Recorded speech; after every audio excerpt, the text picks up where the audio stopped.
Shabazz with the chess drum. We're at the 45th Chess Olympiad, which is officially ended. They presented all of the awards. There will be plenty of pictures and videos around the internet, including the chess drum. But I had the honor of presenting to the chess drum audience again, attorney Ian Wilkinson of Jamaica. He's a dear friend of mine, and we want to get an idea of what he's been up to since he was the president of Jamaican Chess Federation. Ian, welcome to the chess drum. How did this Olympiad go for you as far as what you were here for? Well, thank you for having me, Daaim. It's a pleasure to be back with you. You know, the chess drum is one of my favorite all time, not just websites or whatever, but institutions. And it's been an honor for me to continue to serve Jamaican chess. This is my 11th straight Olympiad, which is actually a record. No other Jamaican has been to 11 straight. We have Jamaicans like Shane Matthews, international master. He has been to, I think, 14 now, but not straight. So since Bled 2002, Mallorca, Turin, Dresden, Khanty-Mansiysk, Istanbul, Tromsø, Baku, Azerbaijan, Batumi, Chennai, and now it's been an honor. So since I stepped down in 2019, I've continued to assist on chess all over. I now serve as the chairperson of the Jamaica Women's Chess Committee, and I still serve FIDE, the wider chess community, in the capacity of a member of the Constitutional Commission. In fact, today, the 22nd of September, I was re-elected to the commission in a very hotly contested vote. Well, it would make sense that they saw fit to put you in that position. You're very hard worker, and I don't know how you're able to do all of that, but we're glad to have you. My wife Kadim says the same thing. She doesn't know how I do all of this, but I would like to echo your sentiments and thank you. In fact, President Peter Myers of the Jamaica Chess Federation played me a compliment today and said FIDE is lucky that I was re-elected because they benefit more than I do. So tell us about Jamaica. Since you've stepped down, where has Jamaican chess gone in terms of its growth and prospects for maybe developing future talent? Well, Jamaica is thriving right now. You know, we had a little bit of lull because of COVID, but I remain on the governing council, the National Executive Council, to assist with the transition. And what we have is a lot of young players coming through who are being coached by the experienced persons such as I.M. Matthews, I mentioned, F.M. Warren Elliott, International Master Jomo Peterson. And in fact, we are so rich in resources now that Jamaica could lend to the Budapest Olympiad 6 or 7 Jamaicans who captain or coach teams here between the open and the women's section. We have young players like Jaden Shaw who won a national championship as I think 16 years old or something like that. We have the Grandmaster in 10 program, you know, the brainchild of Grandmaster Maurice Ashley, one of Jamaican-born American Grandmaster, who's fantastic right now in pushing this initiative with the assistance of the government of Jamaica and the Minister of Finance, Dr. Nigel Clark. We were given approximately $200,000 United States dollars, and we hope to get that figure each year to produce a Grandmaster in 10 years, and we hope to have more than one Grandmaster in even less than that period. So right now, the sky's the limit. We're doing very well, and more women are playing.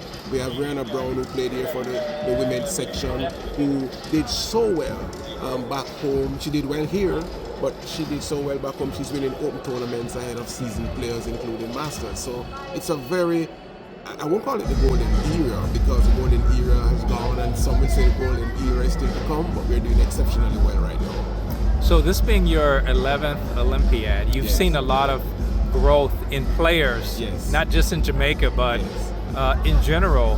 What do you take away from this Olympiad, seeing what happened with India? What I can say is this is the first Olympiad I've seen where you can simply say the youth are not just coming, the youth are here. There's not been any other Olympiad where the younger generation has dominated so much. If you look at the prize winners, not just the Indian team, but the gold medal winners, the young people, the chess is reached a different stage. It's gone to a different level because of the AI and the silicon improvements, the computer generation. This is not generation X or Y. I would call this is generation ZZ squared of players right now. And even though I prefer the older players, the Capablancas, the Fishers, the Kasparovs and so on, who I think have a deeper understanding of chess, but because these young players rely so much on the computer. But it's a different age, it's a different time, and I think it's exciting for chess, generally speaking. So looking at the rise of India and others like China, Vietnam had a good result. Yes. You also have Iran, Yes. Turkey.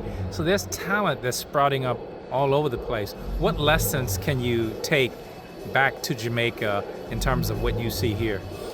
What I see here is that, listen, once you want it, you can get it once you apply yourselves.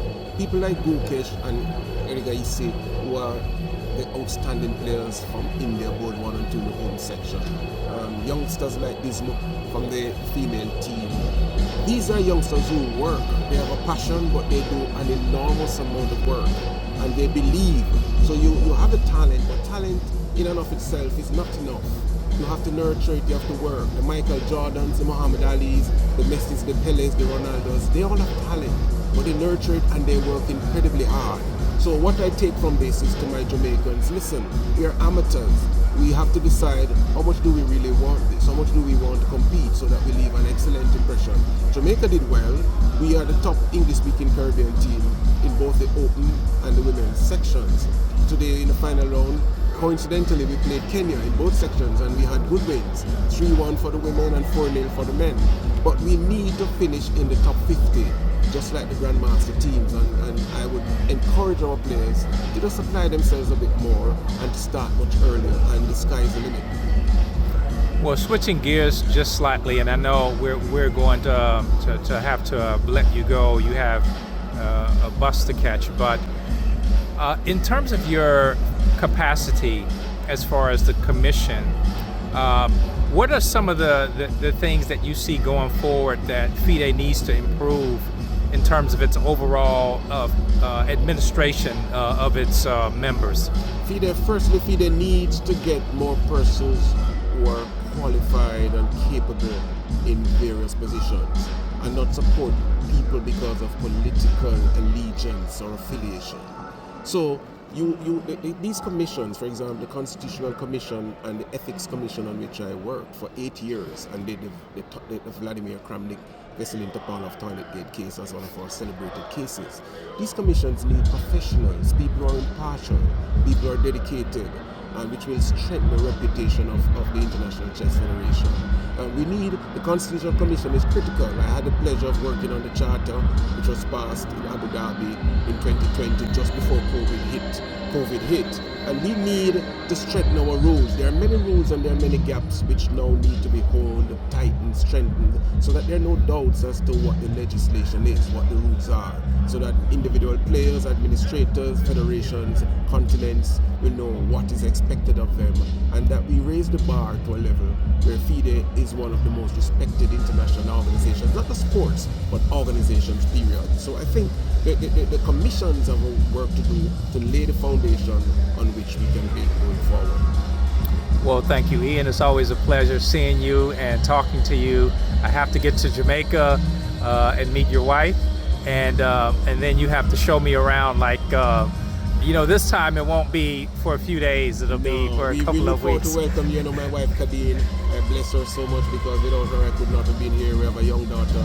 Tara Mora, we call her AA. I miss them so much over the past fortnight. But I want to say thank you and say big up Shabazz, the man, the king, not just of the chess drum, but the institution, which has transformed the chess world. Thank you so much for your continued hospitality, for being you and for being a friend of Jamaica, and for me personally over these years. I look forward to seeing you again very soon. Well, you're more than welcome, and we hope to see you soon in the land of wood and water. One love, my brother. All right. Gone now, gone. This is Daaim Shabazz, and we're signing off in Budapest.